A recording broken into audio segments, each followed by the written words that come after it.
December 1944, the Philippines. While most know about D-Day and the Battle of the Bulge, there's a World War II story that remains hidden in the shadows. Thousands of Native American soldiers served in the U.S. military, and their contribution to rescuing Allied prisoners of war was far greater than anyone imagined. This is not just about the famous code talkers. This is about scouts, trackers, intelligence analysts, and reconnaissance experts whose ancestral skills became the difference between life and death for countless POWs. What you're about to discover will change everything you thought you knew about World War II. When America entered World War II in December 1941, the nation faced an unprecedented challenge. The attack on Pearl Harbor had devastated the Pacific Fleet. Japanese forces swept across Southeast Asia with terrifying speed. Within months, the Philippines fell, Hong Kong surrendered, Singapore collapsed, and Burma came under Japanese control. In Europe, Nazi Germany controlled most of the continent. The Allies faced enemies on multiple fronts, and victory seemed uncertain. In this moment of national crisis, approximately 44,000 Native Americans enlisted or were drafted into the United States Armed Forces. To understand the significance of this number, consider that the total Native American population in 1940 was approximately 350,000. This meant that more than 12% of the entire Native population served in the military, a rate far exceeding the national average of approximately 8% for the general population. These men came from hundreds of tribes across the continent: Navajo, Apache, Cherokee, Lakota, Comanche, Choctaw, Hopi, Pima, Creek, Seminole, and many others. The irony of this massive enlistment cannot be overlooked. Many Native Americans who volunteered to fight for the United States could not vote in their home states. Arizona and New Mexico, home to large Native populations, denied voting rights to reservation residents until 1948. Some Native soldiers spoke languages that the federal government had spent decades trying to eradicate through forced assimilation programs. Boarding schools had punished Native children for speaking their ancestral languages, yet now the military actively recruited speakers of these same languages for critical war duties. Private James Whitehorse grew up on the Navajo Reservation near Window Rock, Arizona. Born in 1923, James spent his childhood herding sheep across the high desert landscape. His grandmother spoke only Navajo, and James grew up bilingual, speaking Diné Bizad at home and learning English at the local day school. Life on the reservation meant poverty, limited opportunities, and the constant reminder that Native people occupied the lowest rung of American society. Yet when Marine recruiters arrived in 1942 seeking Navajo speakers for a classified program, James volunteered without hesitation. The Marine Corps was developing a revolutionary communication system based on the Navajo language. The idea came from Philip Johnston, a World War I veteran and son of missionaries who had grown up on the Navajo reservation. Johnston spoke fluent Navajo and understood that the language's complexity and the absence of any published grammar or dictionary made it ideal for military codes. He proposed using Navajo speakers to transmit tactical messages that would be incomprehensible to enemy codebreakers. The military tested Johnston's proposal in early 1942. Navajo volunteers demonstrated that they could encode, transmit, and decode messages faster than any mechanical encryption device, and with perfect accuracy. The language's tonal qualities, complex grammar, and lack of written form made it virtually unbreakable. Japanese cryptographers, who had successfully broken American codes throughout the early war period, found themselves completely baffled by Navajo transmissions. James became one of the 429 Navajo code talkers who would serve in the Pacific Theater. But James's story intersects with something larger, something that military historians are only now beginning to fully understand. The code talkers represented the most famous Native contribution to the war effort, but thousands of other Native soldiers contributed in ways that remained classified for decades and are only now receiving proper recognition. Corporal Thomas Begay came from a different background, but shared a similar heritage of skills that would prove invaluable in modern warfare. An Apache from the Mescalero Reservation in New Mexico, Thomas grew up learning traditional tracking skills from his grandfather. a man named Gray Wolf, who remembered the days when Apache scouts served the U.S. Army during the Indian Wars of the late 19th century. These skills, passed down through generations, included reading terrain with extraordinary precision, identifying minute disturbances in vegetation that revealed human passage, understanding animal behavior to detect human presence, and moving silently through hostile territory without leaving traces. Gray Wolf had taught Thomas that tracking was not merely following footprints. It involved understanding the complete environment, how plants bent when brushed by passing bodies, how disturbed ground changed color as moisture evaporated, how birds and animals reacted to human intrusion, how weather affected signs, and how time degraded evidence. A skilled tracker could determine not only that someone had passed, but when, how many people, whether they were hurrying or moving cautiously, whether they carried heavy loads, and sometimes even their physical condition. The U.S. military had employed Apache scouts extensively during the Indian Wars. Figures like Alchise, Chateau, and Dutchy served as scouts for the Army during campaigns against hostile Apache bands in the 1880s. Their tracking abilities were legendary. General George Crook, who commanded Army forces in the Southwest, credited Apache scouts with making his campaigns successful. Without their ability to track hostile bands across hundreds of miles of desert and mountain terrain, Crook admitted, his forces would have accomplished little. By World War II, the formal Apache Scout program had ended, but the U.S. military recognized that these ancestral abilities had modern applications. Thomas Begay enlisted in the Army in 1942 and quickly came to the attention of officers seeking soldiers for reconnaissance units.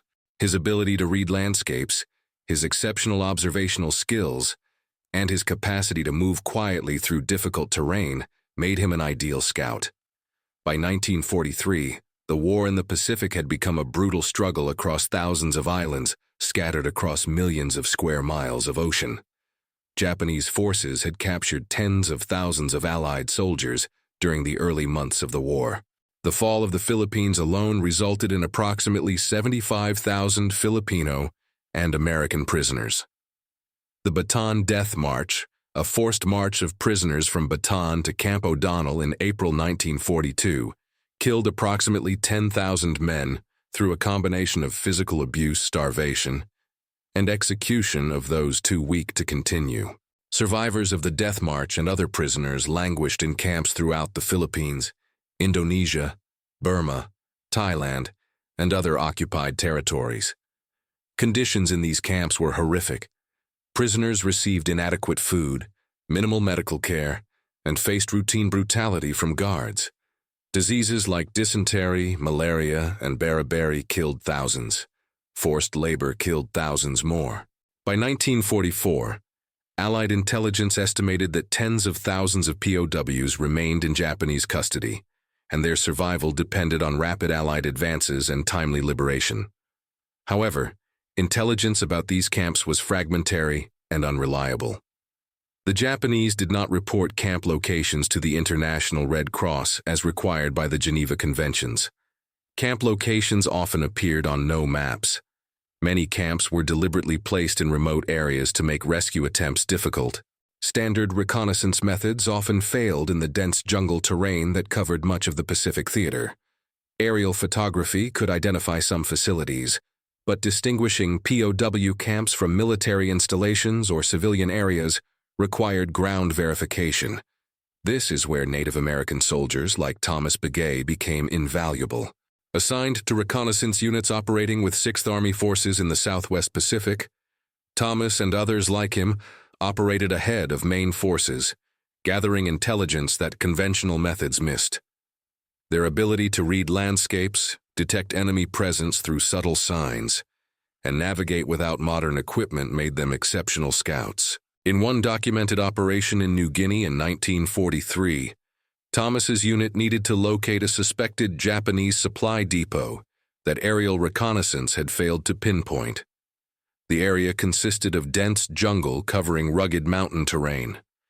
Standard patrols had searched for 3 days without success. Thomas volunteered to scout alone, moving ahead of the main unit. He returned 18 hours later with precise information: the depot's exact location, the number of guards, their patrol patterns, the types of supplies stored, and optimal approach routes for an assault. When his commanding officer asked how he had gathered so much information without being detected, Thomas explained his methodology. He had moved slowly, observing disturbed vegetation that indicated foot traffic. He had identified trails used by supply parties. He had watched from concealment, noting guard routines. He had observed but had not been observed, a fundamental principle his grandfather had taught him. The subsequent raid destroyed the depot and captured valuable intelligence documents. Thomas's reconnaissance had made the operation possible. This pattern would repeat throughout his service, his unique skills providing intelligence that saved American lives and contributed to operational success. In Europe, a parallel story unfolded. Sergeant William So, a Cherokee from Tahlequah, Oklahoma, served with the Third Army under General George S. Patton. William had been selected for special operations training due to his exceptional fieldcraft and tactical thinking. His background included growing up in rural Oklahoma, where hunting and outdoor skills were essential for survival during the Great Depression. His grandfather had taught him traditional Cherokee hunting methods that emphasized patience, observation, and understanding animal behavior. These skills translated directly to military reconnaissance. William could move through forests and fields without creating disturbance. He could observe enemy positions for hours without being detected. He could read terrain to identify optimal routes and defensive positions. Most importantly, he could synthesize tactical information quickly, recognizing patterns that others missed. As Allied forces pushed into Germany in 1944 and 1945, they discovered numerous prisoner-of-war camps, some hidden in remote locations far from major transportation routes. The Germans operated hundreds of POW camps, holding Allied prisoners from many nations. Stalag facilities held enlisted men, Oflag camps held officers, and Dulag camps served as transit facilities. Conditions varied, but by late 1944, as Germany's situation deteriorated, conditions in many camps became desperate. Food supplies dwindled, medical care disappeared, and guards grew increasingly brutal. The intelligence required to locate these camps often came from resistance fighters, aerial reconnaissance, and ground scouts working in coordination. Williams' unit specialized in rapid response operations. When intelligence indicated a POW camp location, his team would conduct advanced reconnaissance, assess enemy strength, identify access routes, and provide real-time intelligence for rescue operations. Williams' ability to move undetected through enemy territory, a skill honed through traditional Cherokee hunting practices adapted to modern warfare. In one operation in eastern France in late 1944, Williams' reconnaissance team identified a POW camp holding approximately 800 American and British prisoners. German forces were preparing to evacuate the camp, and intelligence suggested prisoners might be executed rather than allowed to fall into Allied hands. Williams spent 2 days observing the camp from concealment, mapping guard positions, identifying weak points in the perimeter, and noting his detailed intelligence allowed American forces to plan a surprise assault that liberated the camp with minimal casualties. The rescued prisoners included men who had been captured during the early stages of the Normandy invasion and had survived months of captivity. The liberation of POW camps required precise intelligence. Camp locations, guard rotations, defensive positions, prisoner numbers, and the physical condition of prisoners all needed assessment before rescue attempts. A failed rescue could result in mass executions of prisoners, as Japanese forces had demonstrated in multiple instances where they massacred POWs rather than allow their liberation. The stakes could not be higher, and the intelligence gathering could not afford errors. Private First Class Henry Chi, a Lakota from the Pine Ridge Reservation in South Dakota, worked in military intelligence with the 6th Army in the Pacific. Henry's role involved analyzing information from multiple sources: aerial photographs, intercepted communications, reports from Filipino guerrilla fighters, and scout reconnaissance reports. His ability to synthesize fragmentary information into actionable intelligence proved crucial for planning operations. Henry had grown up listening to stories from elders about reading signs and patterns in nature.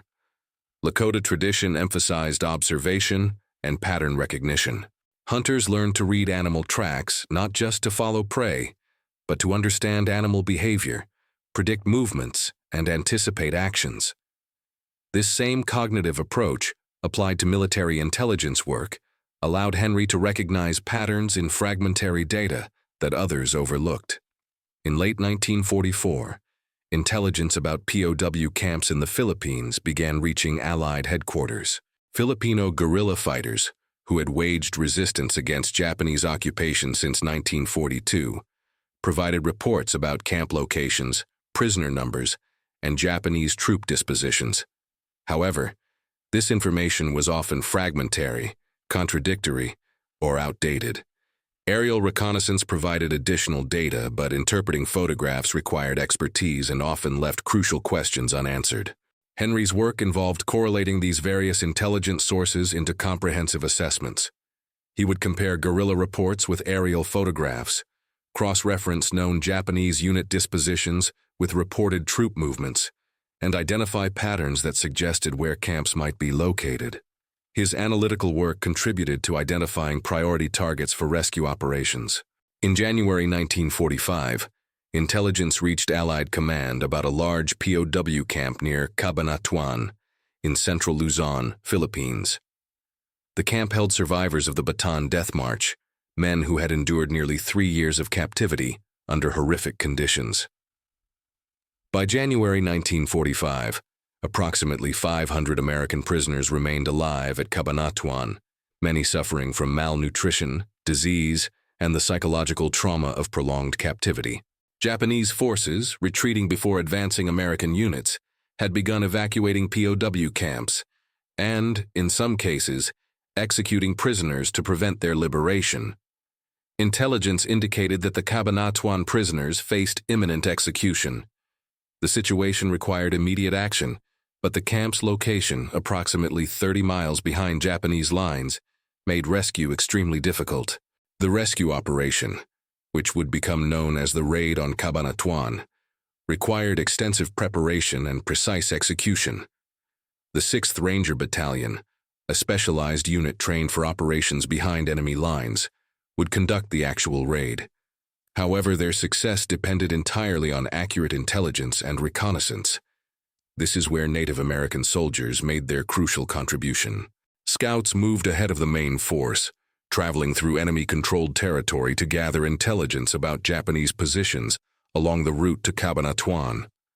They mapped Japanese patrol patterns, identified artillery positions, located enemy strong points, and determined the exact layout of the camp. Their reports provided the tactical intelligence that made the raid possible.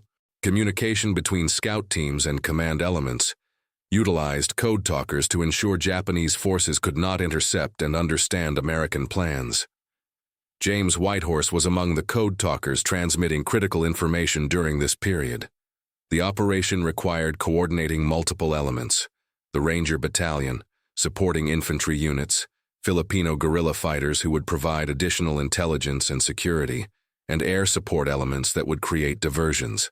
The Navajo code proved unbreakable, because it was not merely a code but an entirely different language with no written form, no Japanese speakers, and grammatical structures completely unlike any Asian language. Military terms were encoded using Navajo words that created a double encryption. Submarines became Beshlo, iron fish. Bombs became Ayeshi, eggs. America became Nehema, our mother. Fighter planes became Dahitihi, hummingbird. Even if Japanese cryptographers intercepted transmissions, they heard only incomprehensible speech, with no reference points for decryption. Japanese intelligence had successfully broken American codes throughout the early war period. They had cracked the Army's SIGABA encryption system and routinely read American communications. This gave them significant tactical advantages. The introduction of code talker communications created a communication system that Japanese cryptographers could not penetrate despite intensive efforts. Captured Japanese intelligence officers admitted after the war that Navajo transmissions completely baffled their codebreakers. On January 29, 1945, the Rangers launched their assault on Cabanatuan. The raid succeeded brilliantly. All 513 prisoners were liberated with minimal casualties among the prisoners and rescue force. The operation required precise timing and coordination. Rangers had to approach the camp undetected, overwhelm guards before they could execute prisoners, and evacuate hundreds of weakened men across 30 miles of enemy territory. The raid became one of the most successful rescue missions in military history. While Ranger courage rightfully earned recognition, the Native American contribution to the intelligence and communication that enabled the raid remained largely classified. The scouts who mapped Japanese positions, the code talkers who coordinated the complex operation, and the intelligence analysts who synthesized information from multiple sources all played crucial roles that received little public acknowledgement. Lieutenant Robert Mitchell commanded a reconnaissance platoon with the 6th Army that included several native soldiers. Initially skeptical about their abilities, Robert quickly learned to trust their expertise. In his post-war memoirs, published in 1952, he wrote extensively about an incident in the Philippines, where his unit needed to locate a suspected POW camp in dense jungle terrain. Standard patrols had searched the area for 4 days without finding the camp. Aerial reconnaissance had identified possible structures, but ground verification was impossible through conventional methods. Thomas Bigay volunteered to scout ahead alone. Robert was reluctant to send a single soldier into enemy territory, but agreed based on Thomas's confidence and previous successes. Thomas departed at dawn, carrying minimal equipment, his rifle, ammunition, water, and nothing else that might create noise or weight. He returned 14 hours later with precise information. The camp location, which was concealed beneath jungle canopy that made aerial detection nearly impossible. Approximate prisoner numbers based on observed activity, guard positions and rotation schedules, defensive preparations around the camp perimeter, and optimal approach routes that would allow forces to reach the camp undetected. When Robert asked how he had gathered so much information without being detected, Thomas explained his methodology. He had moved slowly, taking hours to cover distances that soldiers normally walked in minutes. He had observed disturbed vegetation, identifying trails and paths. He had watched guard movements from concealment, noting patterns. He had listened to sounds, distinguishing routine activity from signs of alert. He had observed, but had not been observed, the fundamental principle his grandfather had taught him. Robert's unit used Thomas's intelligence to plan a successful raid that liberated 217 prisoners, mostly Filipino civilians and some American soldiers who had evaded capture after the fall of Bataan, but were subsequently caught. The operation succeeded without casualties among the rescue force or prisoners. This pattern repeated throughout the Pacific and European theaters. Native soldiers contributed to operations that rescued thousands of POWs. Their skills in reconnaissance, tracking, communication, and intelligence analysis proved decisive in numerous operations that saved lives and contributed to Allied victory. In Europe, as Allied forces advanced into Germany in early 1945, they encountered numerous concentration camps and POW facilities. The speed of advance often meant that camps were discovered unexpectedly. Advance scouts, including native soldiers, frequently made first contact with these facilities, providing critical information that determined whether immediate liberation was possible or if reinforcements were needed. William Tso participated in the liberation of a POW camp near Moosburg in Bavaria in April 1945. His reconnaissance team had identified the camp, which held approximately 110,000 prisoners from many nations during advance operations. The camp, Stalag 7A, was one of the largest POW facilities in Germany. Intelligence about the camp's size, the number of guards, and defensive preparations was crucial for planning the liberation. William's team spent 3 days observing the camp from concealed positions. Their intelligence about minimal guard presence and the absence of prepared defensive positions allowed a relatively small force to liberate the massive camp without significant combat. William later reflected that his grandfather's teachings about observation and patience had proven more valuable in modern warfare than anyone had imagined. The contribution of Native American soldiers to POW rescue operations extended beyond individual skills. Their cultural background provided unique advantages that complemented modern military training. Many had grown up in communities where oral tradition, observation, and connection to landscape were emphasized from childhood. These skills translated directly to military applications in ways that formal training struggled to replicate. Code talkers like James Whitehorse enabled secure communication that coordinated complex operations across vast distances. Without secure communications, rescue operations risked discovery and failure. The Navajo Code, along with codes developed using Comanche, Choctaw, Hopi, and other tribal languages, provided unbreakable security for tactical communications. This allowed commanders to coordinate movements, call for support, and adjust plans in real time without fear of enemy interception. Scouts like Thomas B. Gay provided intelligence that technological reconnaissance could not match. Aerial photographs showed structures but not guard routines, prisoner conditions, or optimal approach routes. Electronic intelligence could intercept enemy communications, but could not assess terrain, identify concealed positions, or determine enemy morale. Human intelligence gathered by skilled observers filled these critical gaps. Intelligence analysts like Henry Chi synthesized information from multiple sources into actionable plans. Their ability to recognize patterns and connections enabled commanders to make informed decisions about when and how to attempt rescues.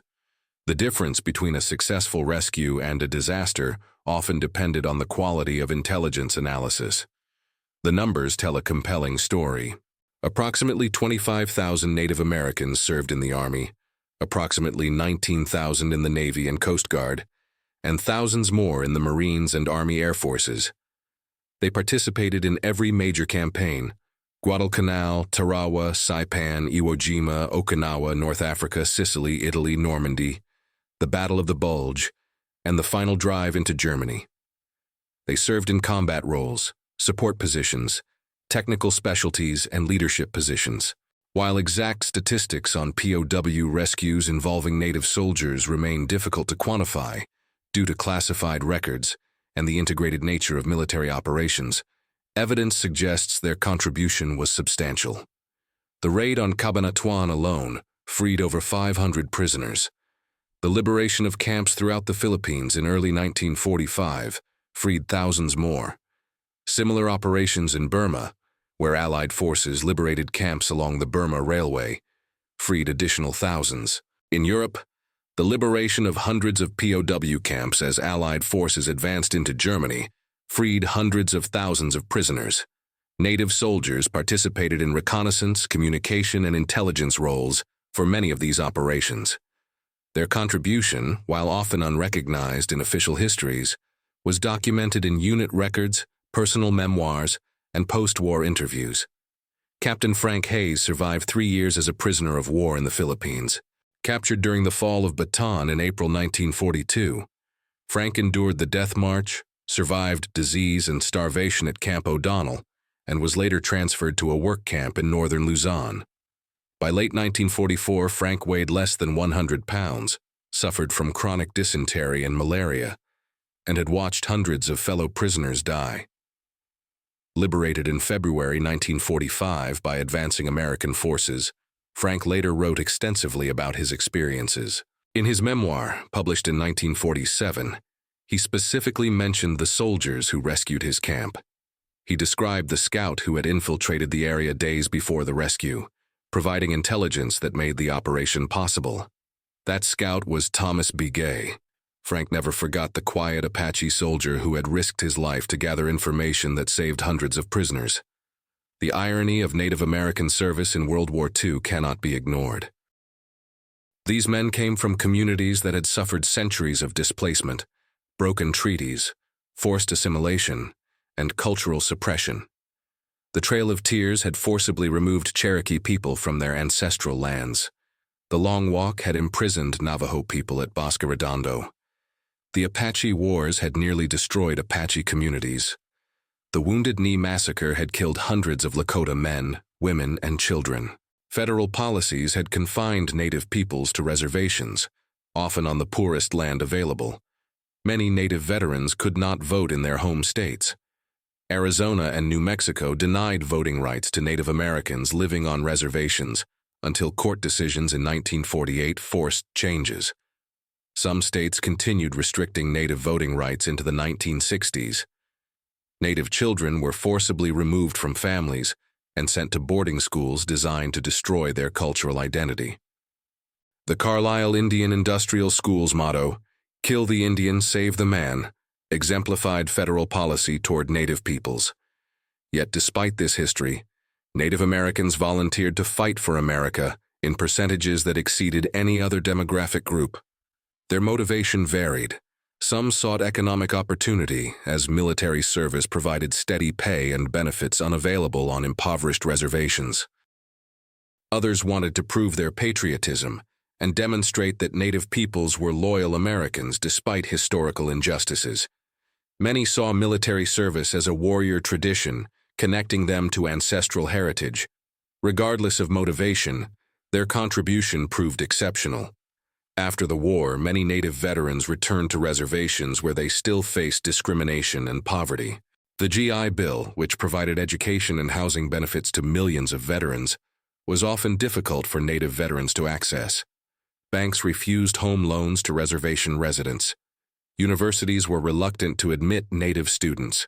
Job discrimination continued. Their service remained largely unrecognized for decades. The Code Talkers' contribution stayed classified until 1968, more than 20 years after the war ended. Other specialized roles remained obscure even longer. Only in recent decades have historians begun to fully document and recognize Native American contributions to World War II. James Whitehorse returned to the Navajo Reservation after the war. He worked as a teacher at the Tuba City boarding school, sharing his language with younger generations.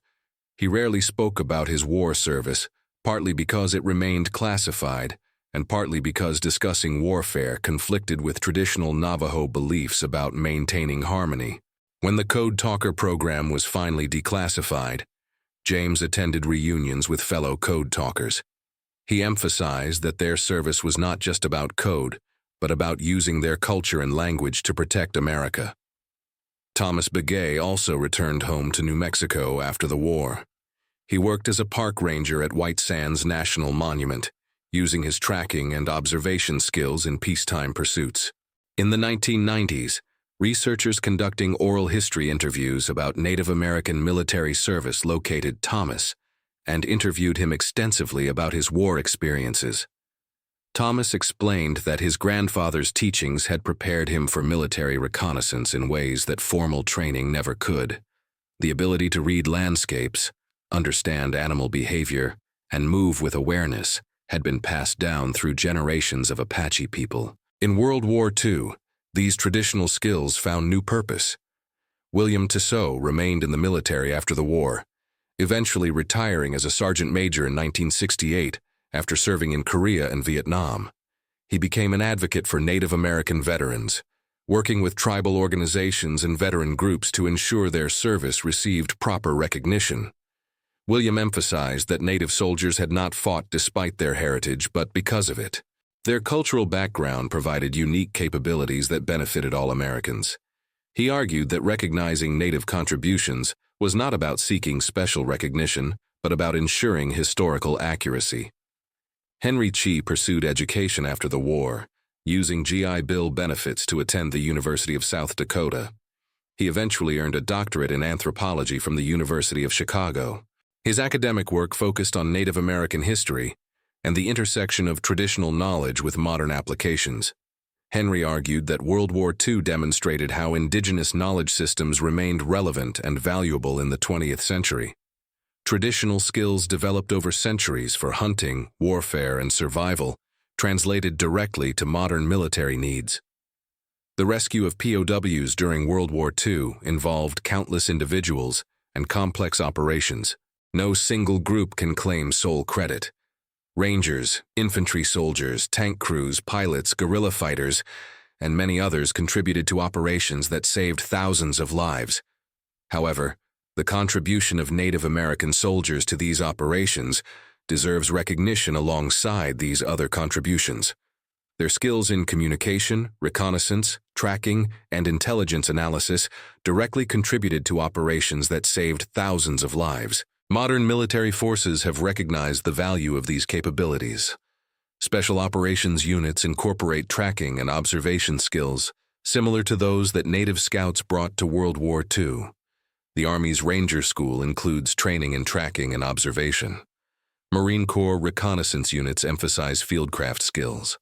Secure communications remain a priority, with the Code Talker legacy informing modern cryptography and communication security. The integration of traditional knowledge with modern technology continues in fields from environmental science to military tactics. The story of Native American soldiers in World War II challenges simplistic narratives about primitive warriors and modern warfare. These were not primitive warriors using outdated methods. They were sophisticated soldiers who integrated ancestral knowledge with modern military training to create unique capabilities. Their success demonstrated that traditional skills remained relevant in mechanized warfare, dominated by tanks, aircraft, and artillery. For the POWs who survived captivity, the identity of their rescuers mattered less than the fact of their liberation. However, many survivors later expressed profound gratitude when they learned about the diverse contributions that made their rescue possible. The quiet scouts who mapped enemy positions, the code talkers who coordinated operations, and the intelligence analysts who synthesized information all played crucial roles that deserved recognition. The legacy of Native American service in World War II extends beyond military history. It represents a complex chapter in American history, where patriotism, cultural identity, and sacrifice intersected in profound ways. These soldiers served a nation that had not always served them well, yet they fought with distinction and courage. Their service challenged stereotypes and demonstrated Native people's commitment to America, despite historical injustices. Today, Native American veterans continue serving in the U.S. military at rates higher than the national average. Approximately 1% of active-duty military personnel identify as Native American, a rate significantly higher than the Native percentage of the general population. This tradition of service connects contemporary soldiers to the legacy of World War II veterans like James Whitehorse, Thomas Begay, William Tissot, and Henry Chi. Their story reminds us that America's strength has always derived from its diversity and the unique contributions of all its communities. The rescue of POWs during World War II saved thousands of lives and demonstrated the best of human courage and compassion amid the worst of human cruelty. Within that larger story, the contribution of Native American soldiers stands as a testament to skill, bravery, and the enduring relevance of traditional knowledge. They used languages their government had tried to suppress, skills their culture had preserved, and courage their ancestors would have recognized to save American lives. This is not a story about Native Americans helping despite being Native American. This is a story about Native Americans helping because they were Native American. Their heritage provided capabilities that proved decisive in modern warfare. The languages, tracking skills, observational abilities, and tactical thinking rooted in indigenous culture became assets that saved lives and contributed to victory. As we remember World War II and honor those who served, we must ensure that all contributions receive recognition. The Native American soldiers who helped rescue POWs deserve their place in history, alongside the Rangers who conducted raids, the infantry who liberated camps, the pilots who provided support, and all others who contributed to these operations. Their story enriches our understanding of the war and reminds us that heroism comes in many forms. The next time you hear about World War II POW rescues, remember the code talkers transmitting coordinates in unbreakable Navajo. Remember the Apache scouts mapping enemy positions with skills passed down through generations. Remember the Cherokee special operators applying traditional tactics to modern combat. Remember the Lakota intelligence analysts recognizing patterns others missed. Remember that their contribution was not peripheral, but central to operations that saved thousands of lives. Remember that Native American soldiers saved more POWs than you ever imagined. Not because the history books told you, but because the evidence demands recognition. Their contribution was real, significant, and deserving of remembrance. Their story is part of the larger story of World War II, and that larger story is incomplete without recognizing their role. Subscribe to discover more untold stories from World War II. Like this video if you learned something new about Native American contributions to the war effort. Leave a comment sharing what surprised you most about this story. History has many hidden chapters waiting to be revealed, and together we can bring these stories to light.